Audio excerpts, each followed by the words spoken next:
దేవుడి నామానికి స్తోత్రములు కలుగును గాక. మరి సమయమందు కొంత పరిశుద్ధ లేఖనాల్లో మనం పరిశోధించుకొని కొంత వాక్యాన్ని ధ్యానించుకుందామండి. ఆ యొక్క ప్రార్థన యొక్క వాక్యం అవసరం ఏంటంటే, ఒక మనిషిని దేవుడు గనపరిచినప్పుడు, దేవుడు హెచ్చించినప్పుడు వాళ్ళు ఎలా ఉంటారన్నదే మనం ఈరోజు చదువుకున్నాం. మనుషులు హెచ్చించినప్పుడు వారు అంతగా కడ వరకు అది నిలిచదు, కానీ ఒక వ్యక్తిని దేవుడు హెచ్చిస్తే వారు కడ వరకు కూడా ఘనంగానే ఉంటారు. ఇక్కడ మన పరిశుద్ధ గ్రంథములో 1 పేతురు రాసిన పత్రిక 5వ అధ్యాయము 6వ వచనం మనం చదువుకుంటే, దేవుడు తగిన సమయమందు మిమ్మల్ని హెచ్చించినట్లు ఆయన బలిష్ఠుడైన చేతి కింద దీన మనస్కులై ఉండుడి. హల్లెలూయా. ఇక్కడ దేవుడు మనల్ని హెచ్చించినప్పుడు ఎలా హెచ్చిస్తారంటే, తగిన సమయమందు మనల్ని దేవుడు హెచ్చిస్తున్నారు. తగిన సమయం ప్రతిదానికి కూడా దాని సమయం ఉందని పరిశుద్ధ గ్రంథం సెలవిస్తుంది. ప్రేమైన వర్లరా, ఇక్కడ మనం తెలుసుకునే విషయం ఏంటంటే, దేవుడు తగిన సమయంలో మనల్ని హెచ్చిస్తారు. మనకంటూ ఒక సమయాన్ని దేవుడు నియమించారు. ఆ సమయం వరకు కూడా మనం ఓపికతో కనిపెడుతూ ఉండాలి. దీన మనసులై ఉండాలని దేవుడి వాక్యం సెలవిస్తుంది. దీనత్వం ధరించుకుంటే మనము దేవుడు మనల్ని తగిన సమయంలో హెచ్చిస్తారని పరిశుద్ధ గ్రంథం ఇక్కడ సెలవిస్తుంది. కాబట్టి దీనత్వం మనలో ఎలాగొస్తుందంటే, దేవుని వాక్యాన్ని విని వాక్య ప్రకారంగా నడిచినప్పుడు మనము దీనత్వాన్ని ధరించుకోగలము. ఇక్కడ పరిశుద్ధ గ్రంథంలో మనం అనేక విషయాలు చదువుకున్నట్లయితే, ఇక్కడ మొదటి రాసిన రాజులు 18వ అధ్యాయం 37లో ఏలియా అనే భక్తుడిని అందరూ కూడా అప్పటి వరకు కూడా ఒక సులకన భావంతో చూశారు. హెజ్బేల్ అయితే ఈరోజు అతను తల తీయించే వరకు నేను ఊరుకోనని శాలం చేసింది. అట్టి విధంగా అతన్ని హింస పెట్టినారు, ఎంతో శ్రమ పెట్టారు, బాధ పెట్టారు. అసలు ఆ పట్టణంలో అతన్ని తరిమేయాలనేసి ఎన్నో ప్రయత్నాలు చేశారు. అయినప్పటికీ కూడా ఏలియా భక్తుడితో దేవుడు ఉన్నారు. దేవుడు అతన్ని ఒక సమయమంది హెచ్చించి గనపరిచారండి. హల్లెలూయా. అతను ప్రార్థన చేయగానే ఆకాశం నుండి అగ్ని దిగి వచ్చింది. గల కారణం ఏంటంటే, అతను దీన మనసును ధరించుకొని దేవుని సన్నిధిలో దేవుని చేతిలో తన జీవితాన్ని పెట్టుకొని ఉన్నారు. కాబట్టి దేవుడు ఒక వ్యక్తిని హెచ్చించినప్పుడు, గణపరిచినప్పుడు అది అతని పట్ల వారి పట్ల శ్రేష్టంగా ఉంటుంది. దేవుడు హెచ్చించే సమయం వరకు కూడా మనం కనిపెట్టాలి. చాలాసార్లు మనుషులు కూడా హెచ్చిస్తూ ఉంటారు. కొంతమంది మనుషులు కూడా, బైబిల్లో ఒక వాక్యం ఉంది, ముళ్ళు చెట్టును తీసుకొచ్చి ముళ్ళు పొదలు తీసుకొచ్చి నీ మమ్మల్ని ఏలుమని అబిగయీలు వాళ్ళ కుటుంబం కోసం మాట్లాడినప్పుడు, ద్రాక్ష చెట్టు, ఒలివ చెట్టు ఇవన్నీ కూడా పక్క లైన్గా పెట్టినప్పుడు అవన్నీ కాక ముండ్ల చెట్టును తీసుకొచ్చి నీవే మమ్మల్ని పరిపాలించని చెట్లన్నీ మీటింగ్ పెట్టుకునేది ఉన్నది. అంటే ఆ స్వభావం ఎలాంటిదంటే, ఇతరుల్ని హానిపరిచే స్వభావం కొందరు హెచ్చిస్తూ ఉంటారు అలాంటి వారిని. అయితే ఒక సమయం అప్పుడు వారు తగ్గించబడతారన్నది పరిశుద్ధ గ్రంథంలో ఉంది. తను తగ్గించుకునే వారు హెచ్చింపబడతారు, తను హెచ్చించుకునే వారు తగ్గింపబడతారని. ఇక్కడ దేవాది దేవుడు ఎవరిని హెచ్చించాలని ఆశపడుతున్నారో తెలుసండి. దీన మనసు ధరించుకునే వారిని దేవుడు హెచ్చించాలని ఆశపడుతున్నారు. దీన మనసుకులై తగిన సమయం కొరకు కనిపెట్టి ఓపికతో ఆయన కొరకు ఎదురు చూసిన వారంటే దేవుడికి ఎంతో ఇష్టలు.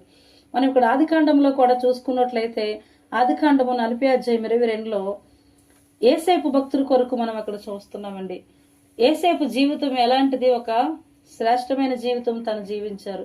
ఎందుకంటే తన శ్రేష్టమైన జీవితాన్ని జీవించారు. తన సోటి సహోదరుల వలె తను జీవించలేదు. ఒక ప్రత్యేకంగా తను జీవించి దీన మనసు ధరించుకొని జీవించారు. అన్నదమ్ములు చేసే ఎంత క్రూరమైన పనులు కూడా తండ్రికి తెలియజేస్తూ వాళ్ళు సరిచేయాలని చూస్తూ ఉండేవారు. ఎప్పుడు అట్టి విధంగా ఉన్నప్పుడు తన అన్నదమ్ములు తను ఏం చేశారంటే, తనకు వచ్చిన కలలు బట్టి తండ్రి అందరికన్నా ఎక్కువగా తననే ప్రేమిస్తున్నారని అసూయపడి తనని చంపాలని చూసి ఎంతగానో నీళ్ళే నూతులు తోసి చిత్రహింసలకు గురి చేశారు. అప్పుడు అంటారు, నువ్వు ఇందులో పడు, నువ్వు చచ్చిపోతే నీవు నీ కలలు ఏమవుతాయో అనేసి హేళంగా చేస్తూ ఎన్నో మాట్లాడి ఎన్నో చిత్రహింసలకు గురి చేశారు. ఐగుప్తుకి బానిసగా అమ్మేశారు. అయినప్పటికీ కూడా యేసేపు దీన మనసు ధరించుకొని ఉన్నారు కాబట్టి, దీనత్వంలో ఉన్నారు కాబట్టి దేవుడు గణపరిచే ఘనత కొరకు అతను ఎదురు చూశాడు. కానీ మనుషులు ఇచ్చే సన్మానం కోసం అతను ఆశపడి దేవుడిని అతను విడిచిపెట్టలేదు. ప్రేమైన వారులారా, కొన్ని పరిస్థితుల్లో మనకి కూడా అలాంటి ఒడిదుడుకులు, అలాంటివి హెచ్చులు తగ్గులు కలుగుతూ ఉంటాయి. కానీ దేవుడు మనల్ని గణపరిచే సమయం వరకు కూడా మనం దేవుడిని గణపరిచి దేవుడిని మహింపరుస్తూ ఉండాలి.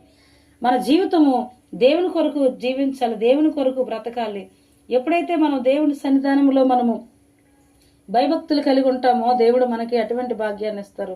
ఇక్కడ ఆదికాండము చూడండి, మనం 40:22లో చూస్తే అక్కడ అంటారు కదా, ఏసేపు తర్వాత పోతీఫర్ ఇంటికి వస్తారు. పోతీఫర్ ఇంట్లో కొన్నాళ్ళు ఉన్న తర్వాత తనకు ఒక శోధన వస్తుంది, ఆటంకం వస్తుంది. తను చేయలేని పాపానికి శిక్ష పడతాడు. పోతీఫర్ భార్య తన మీద మోపే నిందకి సరసాలకు వెళ్తారు. సరసాల్లో కూడా నాయకత్వాన్ని ధరించుకొని, అయినప్పటికీ కూడా దేన మనసు ధరించుకొని దేవుడు తనని తగిన సమయంలో దీవించే వరకు కూడా కనిపెడుతూనే ఓపుకుతూనే ఎదురు చూస్తూ ఉంటాడు. అక్కడ సరసాల్లో ఇద్దరు నాయకులు పొర ఇంట్లో పనిచేసిన వారికి కలలు వచ్చినప్పుడు తను చెప్పినప్పుడు అంటారు, మీరు బయటకు వెళ్ళినప్పుడు నన్ను ఒకసారి జ్ఞాపకం చేసుకోండి, నా కోసం రాజుకు చెప్పండి అంటే వారు మర్చిపోయారు. వారు మర్చిపోవడమే యేసేపుకి ఆశీర్వాదకరం అండి. హల్లెలూయా. ఈరోజు మనుషుల కోసం నువ్వేం చేసినా వారు మర్చిపోవచ్చు, నిన్ను చిన్నసూపు చూడవచ్చు, నిన్ను అనరాని మాటలు మాట్లాడవచ్చు. కానీ దేవుడు నిన్ను ఒక సమయం ముందు హెచ్చరింపబోతున్నారు. దానికోసం నువ్వు ఓపికతో కనిపెడితే ఆ ఫలము, ఆ ప్రతిఫలమును పొందుకుంటావు. అయితే వారు మర్చిపోయారంట.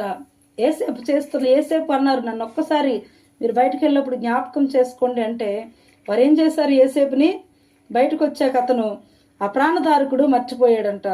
మర్చిపోవడమే అతనికి ఆశీర్వాదకరంగా ఉంది. అయితే ఆ సమయంలో 2 సంవత్సరాలు గడిచిన తర్వాత ఫరోకి వచ్చిన కళకి ఎవరు కూడా అర్థం చెప్పలేనప్పుడు అతను చెప్పారు. అప్పుడు జ్ఞాపకం వచ్చారు, సరసాల్లో ఒక ఎబ్రీలు యవనుడు ఉన్నాడు, అతను చెప్పగలరు రాజా మీ కళకు బాగుంటే వెంటనే తీసుకురండి అన్నారు. వెంటనే తీసుకొచ్చినప్పుడు మాట్లాడతారు, రాజా మీకు వచ్చిన కళకు అర్థం ఇది చేస్తే పరిష్కారం కలుగుతుందని చెప్పినప్పుడు వెంటనే నీ వల్లే దేవుని ఆత్మ కలిగిన వారు నేను కనుక్కోగలలా, కాబట్టి నా ఇంటికి, నా దేశానికి, సమస్తానికి నీవే అధిపతి ఇప్పటి నుంచి అని చెప్పి, ఒక్క సింహాచలం తప్ప మిగతావన్నీ కూడా నువ్వే అని చెప్పి తన ప్రధానమంత్రిగా చేశారండి. అది దేవుడు ఘనత. హల్లెలూయా. దేవుడు గణపరిచే వరకు, దేవుడు ఆశీర్వదించే వరకు, దేవుడు దీవించే వరకు కనిపెట్టాలి కానీ దొంగతిరుడిగా తప్పుడు విధంగా మనం జీవించకూడదు. రక్షింపబడుతున్న ప్రతి ఒక్క సహోదరికి చెప్తున్న ఈ యొక్క పరిశుద్ధ గ్రంథం లేఖనాలు ఏంటంటే దేవుడు కూడా మనకు ఒక సమయాన్ని ఇస్తారు, ఆ సమయంలో మనల్ని హెచ్చిస్తారు. యేసేపుకి ఎన్ని శోధనలు వచ్చాయి, అన్నదమ్ములు, పోతీఫర్ ఇంట్లోనూ, సరసాలు, ఎక్కడికున్న అనేక పరిస్థితులు, అనేక బంధకాలు ఉన్నప్పటికీ కూడా అతను దేనత్వంగా జీవిస్తూ దేవుడు నాతో ఉన్నారని నిరీక్షణతో అతను జీవించాడండి. దేవుడు నన్ను ఒక సమయం ముందు నాకు ఇచ్చిన దర్శనాన్ని నెరవేరుస్తారనే నమ్మకంతో అతను జీవించారు. కాబట్టి ఒక్కసారి అధికారిగా మార్చబడ్డాడండి. హల్లెలూయా. అప్పుడు ఎవరైతే అమ్మారో, ఎవరైతే శత్రుహింసలకు గురి చేశారో అదే అన్నదమ్ములకు కరువు వచ్చింది. వచ్చి తన పాదాల మీద, తన కాళ్ళ మీద సాష్టాంగ పడ్డారు.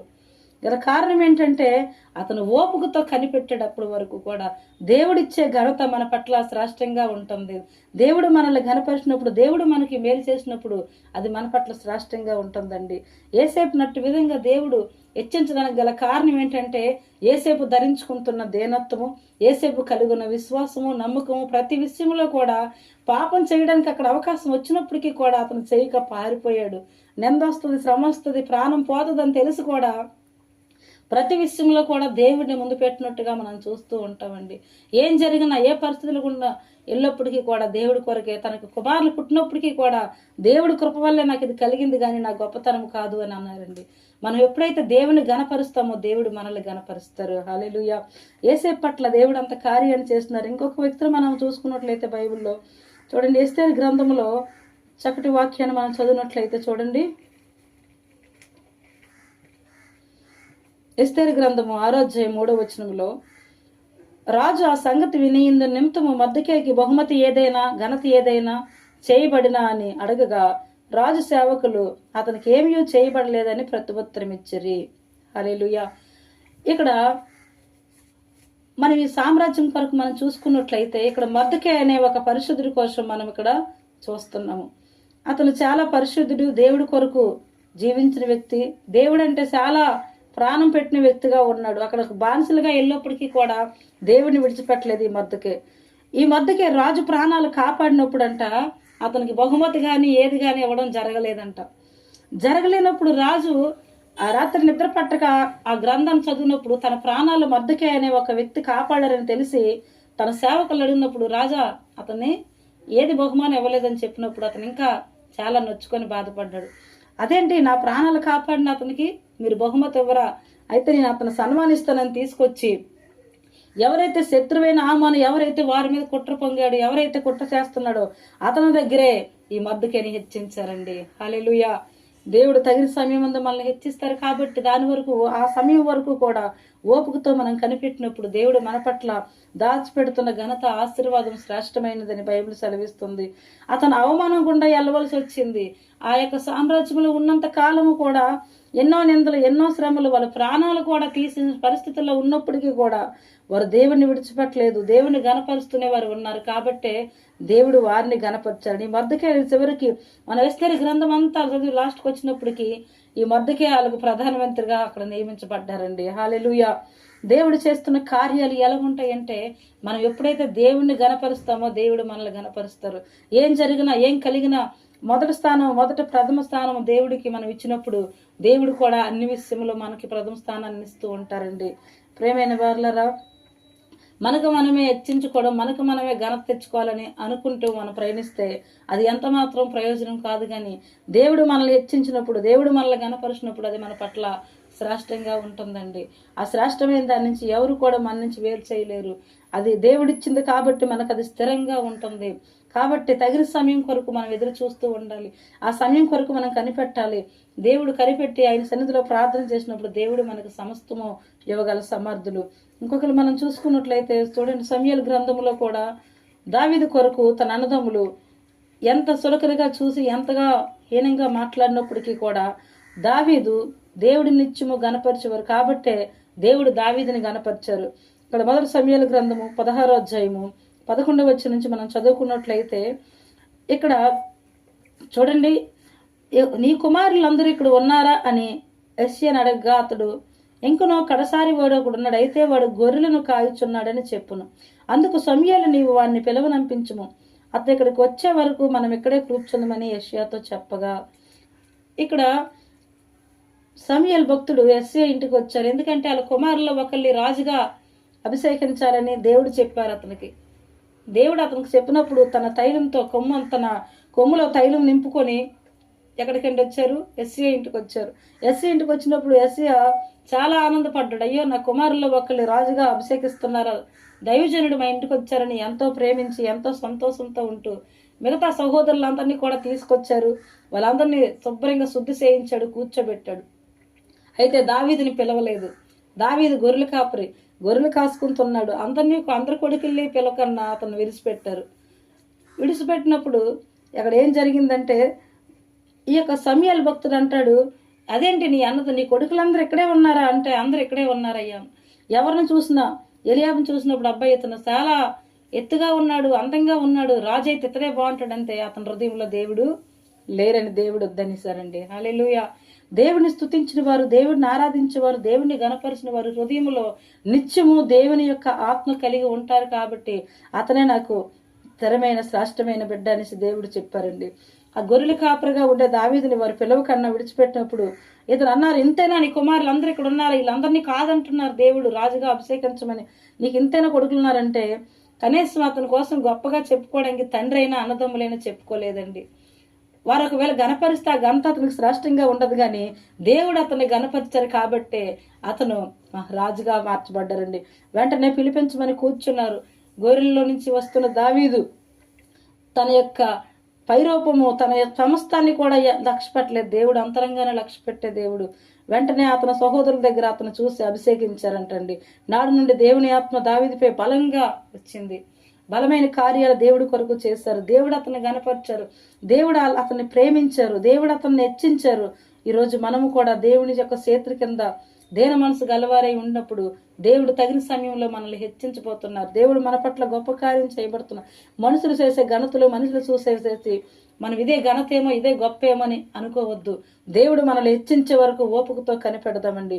దేవుడు గొప్ప కార్యాలు చేస్తారు. దావీదు కాలంలో దేశమంతా నెమ్మదిగా ఉంది. దేశమంతా సుమారు 12 దేశాలు కూడా దావీదే పరిపాలించి చాలా నెమ్మది పొందుకున్నాడు. గల కారణం ఏంటంటే తగిన సమయం కొరకు కూడా కనిపెట్టి దేవుని మనసు, దేవుని హృదయం కలిగి జీవించాడు. కాబట్టి దేవుడు అతన్ని అంతగా ప్రేమించారని. పైరూపాన్ని దేవుడు చూసేవారు కాదు, అంతరంగానే చూసే దేవుని. అంతరంగంలో దేవుని ఆత్మ కలిగి దేవుని చిత్తాన్ని గ్రహించినప్పుడు దేవుడు మనలో ఒక సమయం మంది హెచ్చించబోతున్నారు. అట్టి కృప దేవుడు మనందరికీ దయచేయను గాక. కొద్ది మాటలు దేవుడు దీవించును గాక. ప్రార్థన చేస్తుంది. కృపామయుడా, పరిశుద్ధుడా, యేసయ్యా, మీ ఘనమైన నామానికే స్తుతులు, స్తోత్రాలు.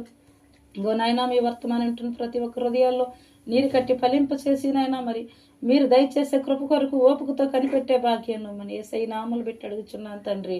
ఆమేన్.